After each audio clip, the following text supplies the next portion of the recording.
So how's your twisting rotating?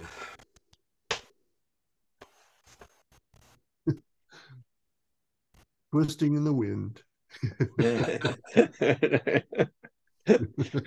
Well, issues, problems, successes. How constant is it? That Yeah, was I that was is the thinking, biggest challenge is yeah, not finishing too quickly. With all the aspects, twisting and bolting and everything, to not have it just whoop, and then you're there and then uh, you know Right. or,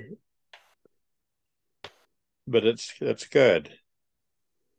I feel like going back about 2 or 3 weeks, something changed that ratcheted my feeling for what I'm doing up a level. Great. Good. That's progress. yeah, I would say pretty much the same thing. It's inconsistent, but I can feel things that I wasn't feeling before. So Good. Good. Um, so on that note, do you have anything, Adam, you wanted to add? No, just the same sentiment. One is challenging, especially the twisting, and it's very difficult to parse that out. It just doesn't seem like there's a lot of it. And it feels like there's a long way to go from being at the top to um, coming all the way down. Yep. So working on that, and the biggest challenge is as it twists in, it seems to flare the elbow out. So the elbows are no longer sinking to the ground, and having trouble with that. Yep. Yeah. You're working on the right things. And I think that that's one of the things that um, cause us difficulty is that we'd like everything to be nice, even segments, but that ain't the way the world works. Mm. And Mm-hmm. so some places it's a long twist in and a short twist out. Other places it's a quick twist in and a long twist out. Mm. And other places it is even.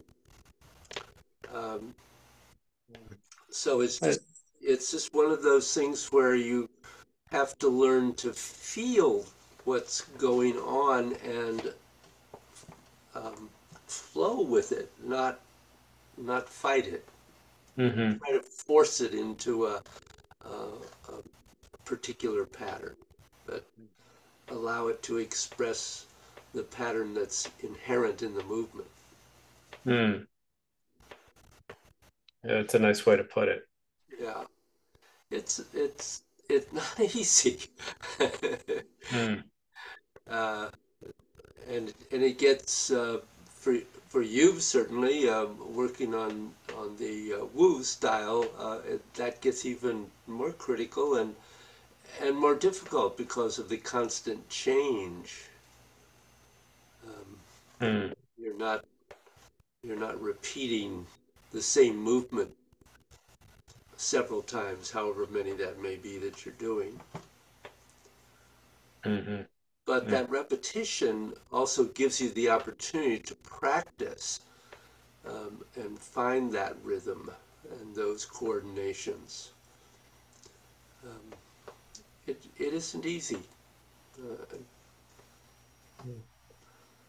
I've never said it was easy, just simple. Right? Good. So what I'd like you to do actually is to do a flow for me. And let me see how you're doing with that. See where I see issues that maybe I can help you with.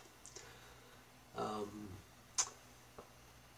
and if you're up to a full flow, um, that would be good. That gives me time to really see what's happening with all of you. okay, Yeah, I'm gonna have to turn the camera off and Just work on some stuff. Okay. No, I understand, Adam. Okay. Thanks.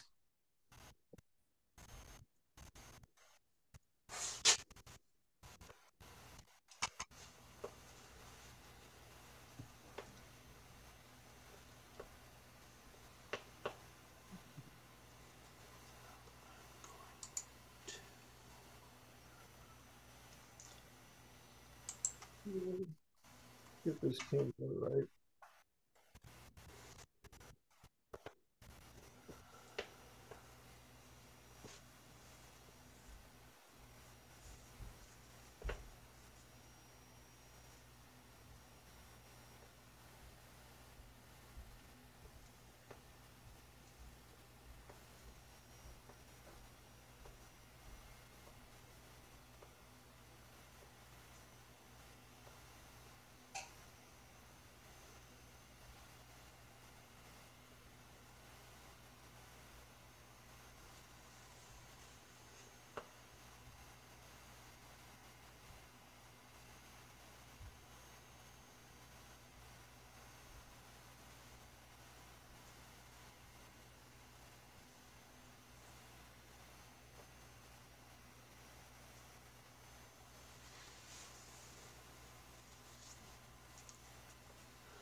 Okay.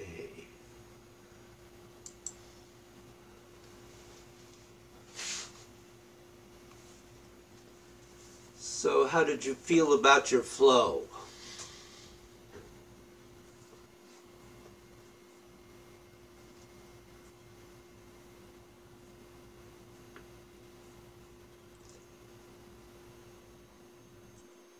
Yes. I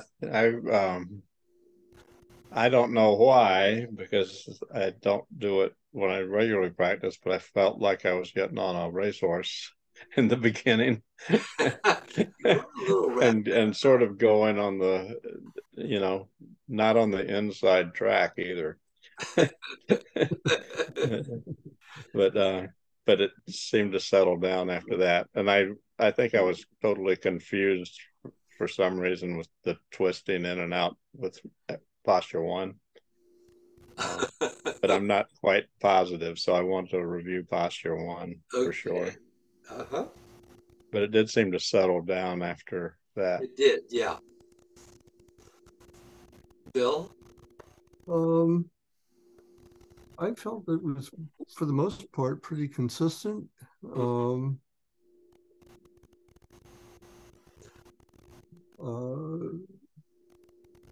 will be interesting to hear your comments about me and movement 2 versus movement 5.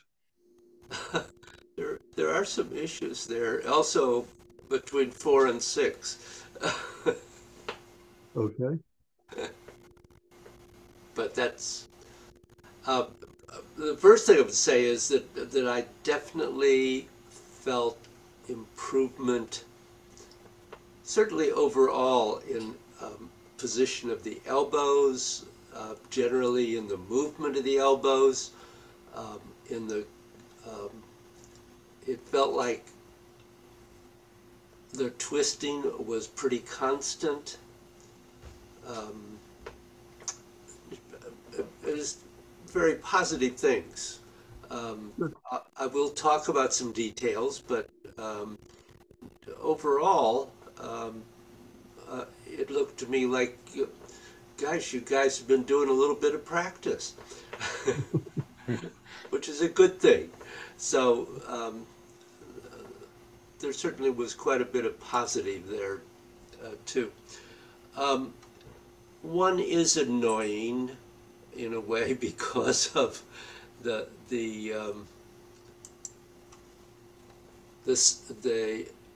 constriction of where the arms, the pattern the arms are moving through, and I recognize that.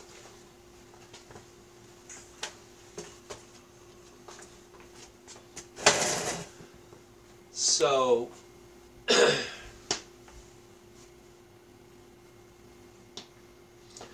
one of the things I think to remember too about one,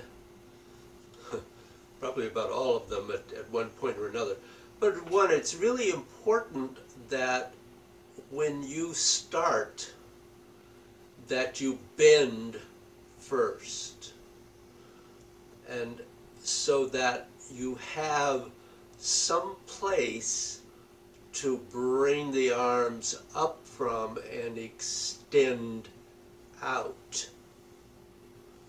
So what it looked to me like was kind of happening was the arms were already straight and they were straight coming up, which makes it really hard to get a sense of extending or stretching the arms out, which I think also constricts the twisting. So when you begin, you take that moment to twist in and bend so that you can extend and twist out, and then have some place to twist in as you come down. And it's important to make sure that you are bending and twisting in all the way down, so then you can extend and twist out all the way up. So twisting in is you're twisting in with the thumbs coming in towards the center, right? Yeah, this is movement one is the thumb edge, yes. Yes. Any other questions in there? No. No. I was thinking about those things you just mentioned as I was doing it. I don't know if I was doing it so darn fast. Because you wanted to get through it? Well, yeah, there's that.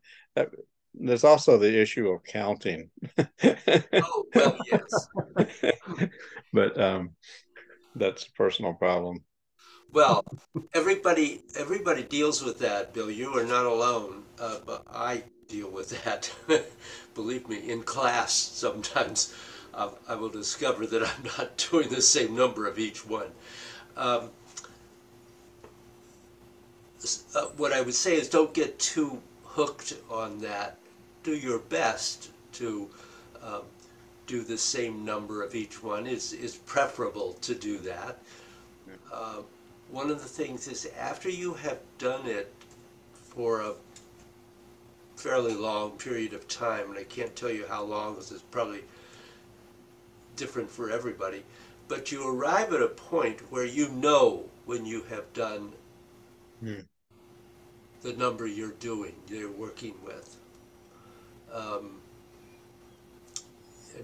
I have a senior class where we only do 8 repetitions of Dragon and Tiger, for instance, because that's all they can physically do. And most of the time I don't count, 1, 2, 3, 4. I just know where I am with that. So that does develop over time. Posture 2, actually, for the most part, pretty good. One of the things I might mention is that posture 2 is the only one where we are actually doing a qua squat as opposed to a qua fold. All the other postures are folds. So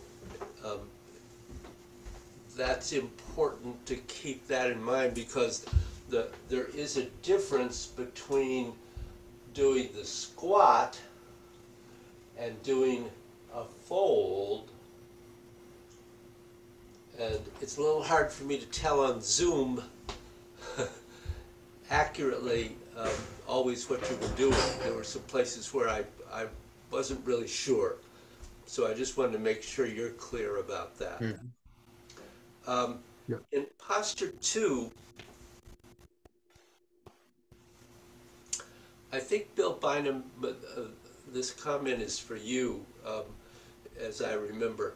And that is that from this, in 2, roughly this position, you are coming in and going down all the way until the wrists cross and you connect that energy at the dantian. And then you are rising and extending up and out all the way to here. And your tendency, it seemed to me, was to arrive at this point actually pretty well, but to immediately start going out from there.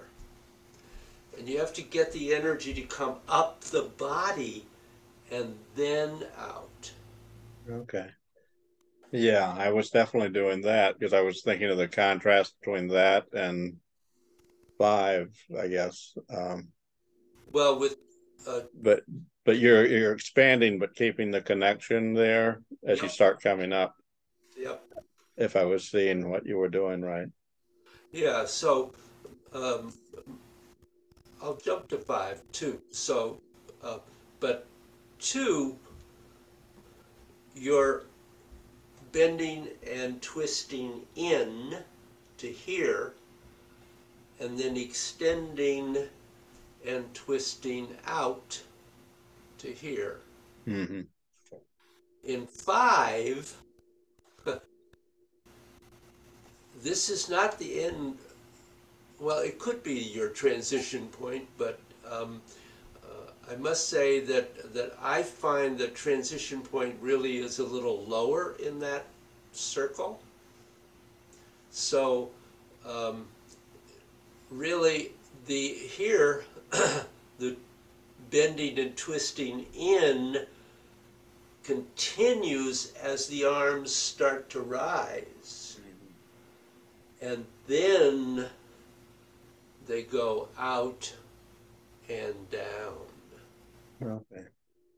So this is bringing the energy in to the dantian and up the central channel, and then out into the side channels and down the side channels, and then back into the center. Good. So is that clear, Bill, the difference between the two? Yes, yes, it is. I think that I was doing 5 reasonably well, and I definitely was, sort of expanding my arms and losing that connection, Yeah. too quickly, and yeah, Uh, yeah, that is clear, David. Thank you. Sure. Any other questions about 2, Bill Nagel? No, not really. Okay. Um, in 3, I definitely could see the work you're doing on inhaling and bending all the way to 3, and then to 9. That was good. I see that definitely progressing.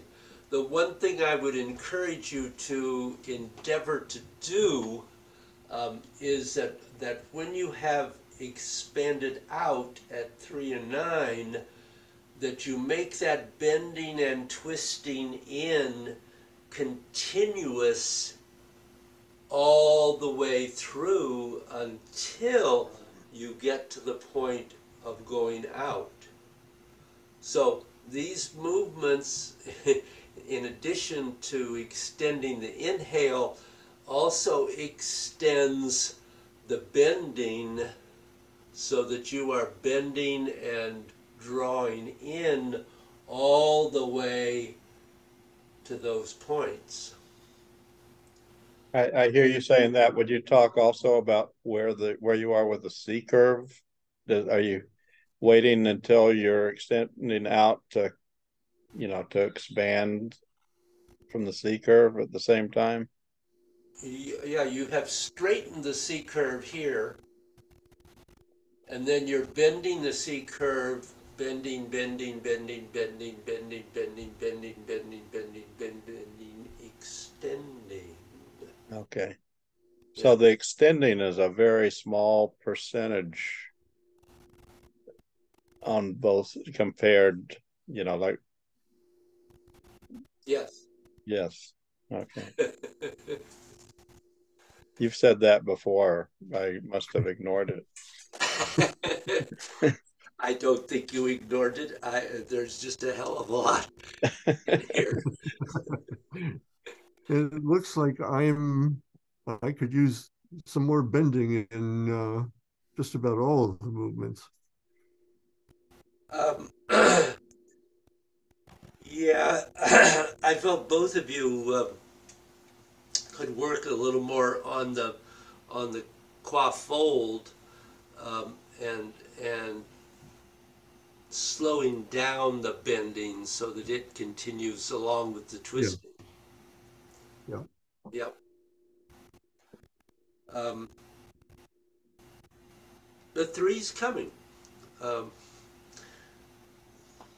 Any other questions on 3 in there? No. Mhm. 4, I think one of the things I would say about 4 is that it is, you're focusing on a little finger edge in 4. So you have that little finger edge twisting in, twisting in, twisting in, twisting in, twisting in, twisting in, twisting out, out, out, out, out, out, out, out, in, in. That just didn't always seem to be clear. I just wanted to make sure that was. Yeah, actually, I was doing my thumb edge in. I Yeah. thought you were. Yeah. So 4 is the little finger edge. 6 is the thumb. Okay. Yeah. We talked about 5. Either of you have any other questions about 5?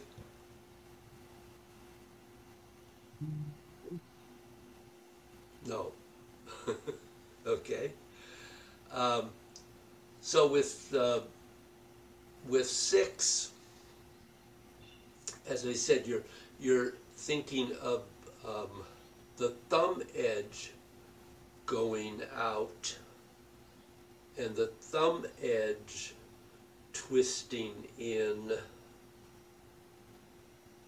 and then the thumb edge twisting out, out, out, out, out, out, in, yeah.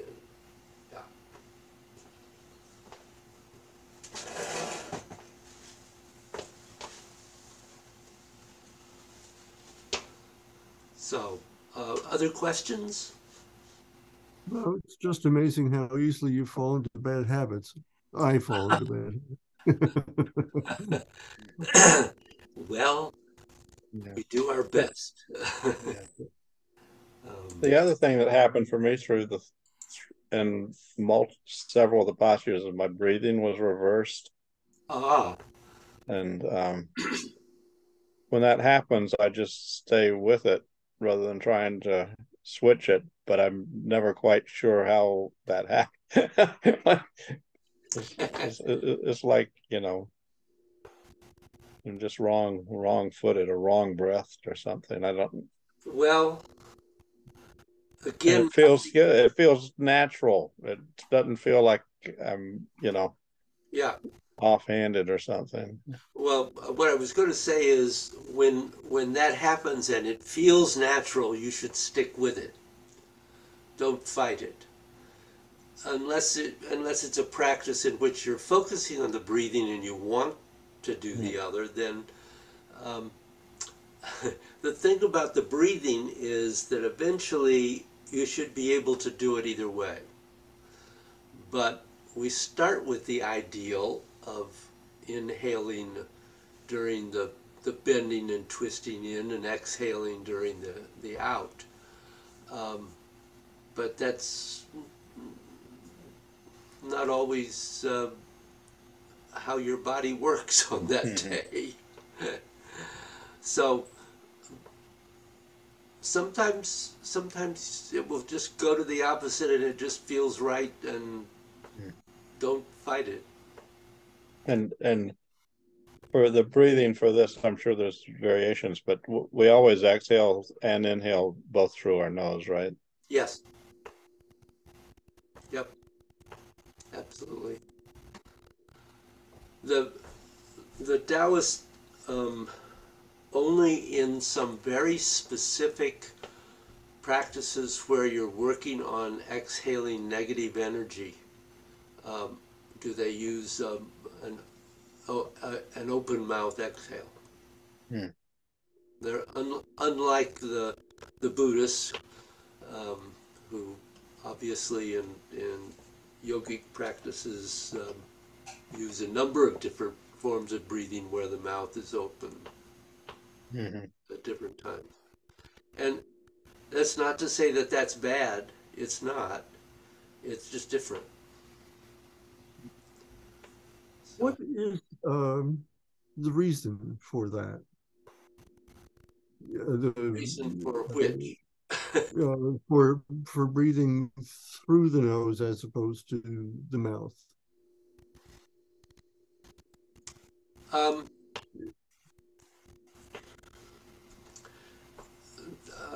I think they feel that it's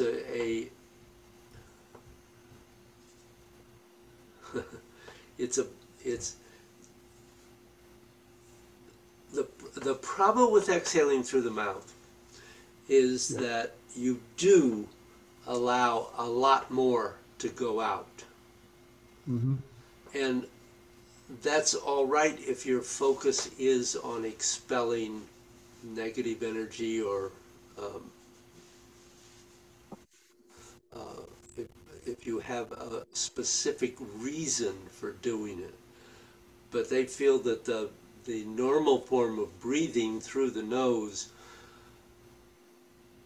is healthier and more functionally the way that you should breathe.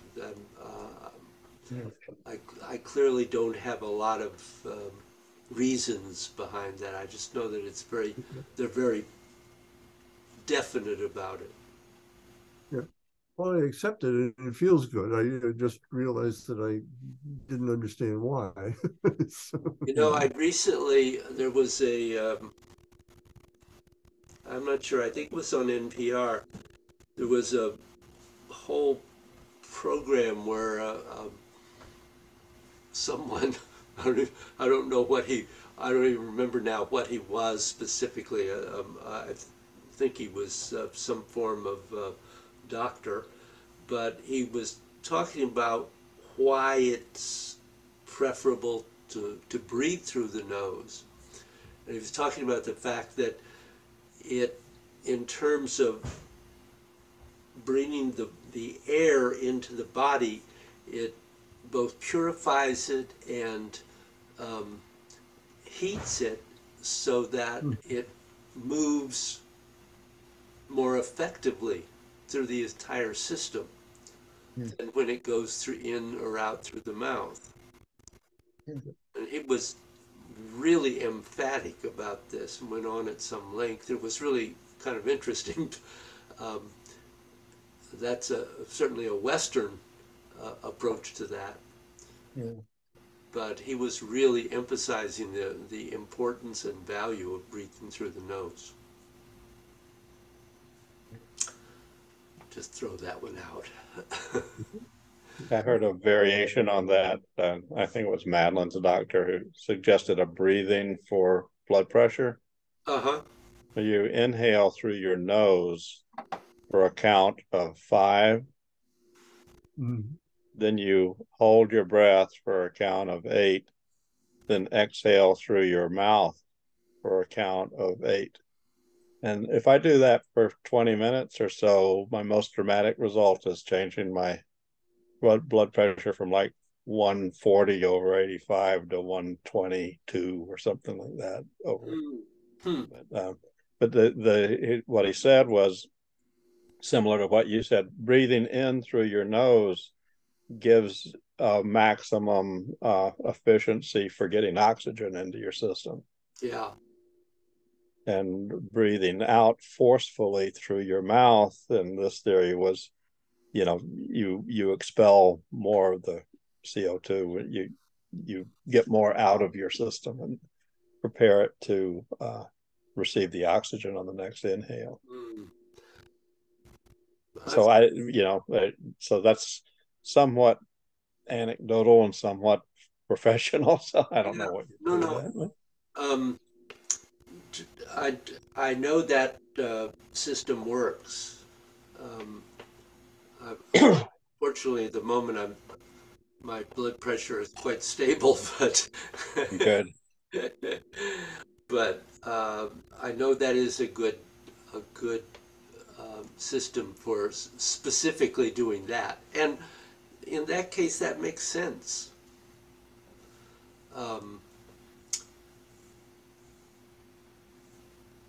but I, I do think there is value in our system too. Part of it, one of the things too is that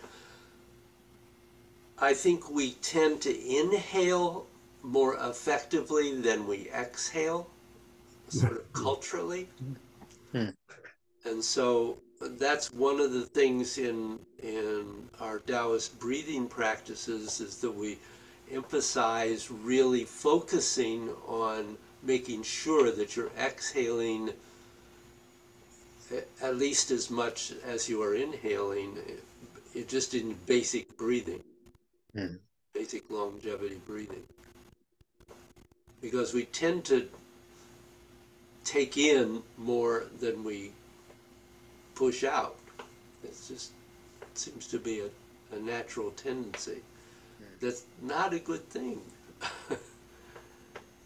Much better if we can equalize that. So one of the things that, you know, a practice like this does, and all of our Qigong practices, causes us to focus on both elements, in and out, and to learn to make maximum use of whatever period of time and space we have to do that. Mm-hmm. Yeah, and obviously trying coordinating that with moving the energy and all the things we focus on. Yep. Has to amplify everything. So right, there's nothing to think about, right?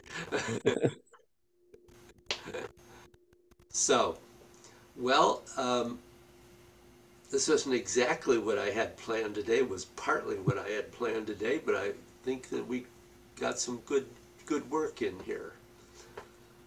So I'll let you guys go and have another good week of practice, I hope, and I'll give you another thought next week. Okay. Very good. Thank you, David. Thank you.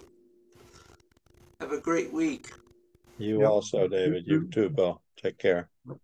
Yep. Bye, Bill. Take care. Yep.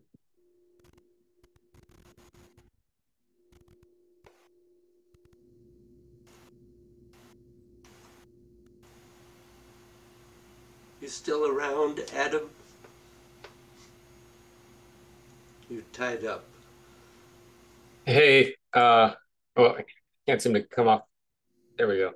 I'm around now. I missed most of the conversation because of a stroke code. So I'll watch the replay. Yeah. I'll get the highlight reel when I get home tonight. Well, it was a pretty much a review class. That's all we really did. Okay. Well, good to review, you know. Yep. Yeah, indeed. So sorry about work here and stuff, but that's all right. I understand, Adam. I'm sorry for you being in that position, I think, but it's all good. I think things should improve. You know, working on someone coming on board as an assistant manager, which should hopefully kind of change the game a little bit. yeah. We'll see. You know, trying to reel them in. Well, I hope you can. Yeah. But otherwise, it was nice seeing you. Good. Watch the replay and do some practicing tonight. Okay. Well, hang in there. All right. Thanks, David. Have a good one. You too, buddy. Bye-bye. Take care.